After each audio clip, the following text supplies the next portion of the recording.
Hello అండి, అందరికీ నమస్తే. వెల్కమ్ బ్యాక్ టు జానకమ్మ మాట ఛానల్.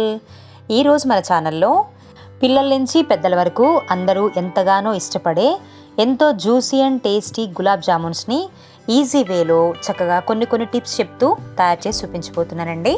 ఏ బ్రాండ్ గులాబ్ జామ్ పౌడర్ అయినా కానీ చక్కగా మీరు ఈ విధానంలో చేసుకుంటే ఎటువంటి పగుళ్ళు రాకుండా చాలా చక్కగా వస్తాయి.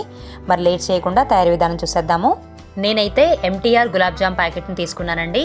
పౌడర్ను బౌల్లో వేసుకొని కొంచెంగా వాటర్ పోసుకుంటూ పిండిని గట్టిగా కాకుండా చక్కగా వేళ్లతో కలుపుతూ పిండిని తడుపుకోవాలి. మనం చేసుకునే గులాబ్ జామున్స్ పగుళ్ళు రాకుండా చక్కగా సాఫ్ట్గా మంచి కలర్ఫుల్గా రావాలంటే పిండి కలుపుకునే విధానంలోనే ఉంటుందండి. మీకు కావాలంటే పాలను కూడా వేసుకుని పిండిని కలుపుకోవచ్చు. నేనైతే ఇలాగా వాటర్ పోసుకొని పిండిని కలుపుతున్నాను. చూసారా, ఈ రకంగా కలుపుకొని పిండిని రెడీ చేసుకోవాలి. ఇలా కలుపుకున్న పిండిని మనం ఏమీ నానబెట్టని అవసరం లేదండి, వెంటనే చక్కగా ఉండల్లాగా చేసేసుకోవచ్చు. చూసారా, చక్కగా ఈ రకంగా కలుపుకుంటే గులాబ్ జామున్స్ చాలా చక్కగా పర్ఫెక్ట్గా వస్తాయండి. ఇప్పుడు చేతికి కొంచెం నెయ్యిని రాసుకొని చిన్న ఉండల్లాగా చేసుకొని పక్కన పెట్టుకోవాలి.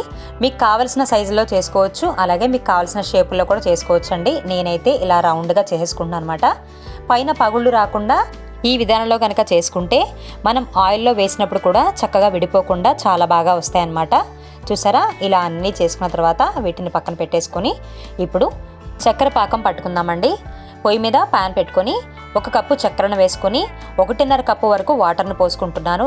ఈ రకంగా చేస్తే చక్కగా జ్యూస్ అనేది పర్ఫెక్ట్గా వస్తుందండి. నేను ఎప్పుడు గులాబ్ జామ్ చేసినా ఇదే కొలతో పాకం చేస్తుంటాను, పర్ఫెక్ట్గా సరిపోతుంది. మీకు కావలిస్తే కనుక 1 కప్పు చక్కెరకి 1 కప్పు వాటర్ని పోసుకోవచ్చు, లేదా ఒక ప్యాకెట్కి 2 కప్పుల చక్కెరను వేసుకొని 2 కప్పుల వాటర్ని కూడా వేసుకోవచ్చు అండి. చక్కెర మొత్తం కరిగిపోయిన తర్వాత 1 పావు టీ స్పూన్ యాలకుల పౌడర్ కూడా వేసుకొని స్టవ్ ఆఫ్ చేసుకొని పాకం చల్లారకుండా మూత పెట్టుకొని పక్కన పెట్టుకోవాలి. తర్వాత పొయ్యి మీద డీప్ ఫ్రైకి ఆయిల్ పెట్టుకొని ఆయిల్ చక్కగా వేడెక్కిన తర్వాత మనం చేసుకున్న ఈ గులాబ్ జామున్స్ని మీడియం ఫ్లేమ్ మీద ఒక్కొక్కటిగా వేసుకోవాలి. కొద్దిసేపటికి చక్కగా వాటంతా అవే పైకి తేలిపోయి మంచి గోల్డెన్ బ్రౌన్ కలర్ వచ్చేంత వరకు ఫ్రై చేసుకోవాలి.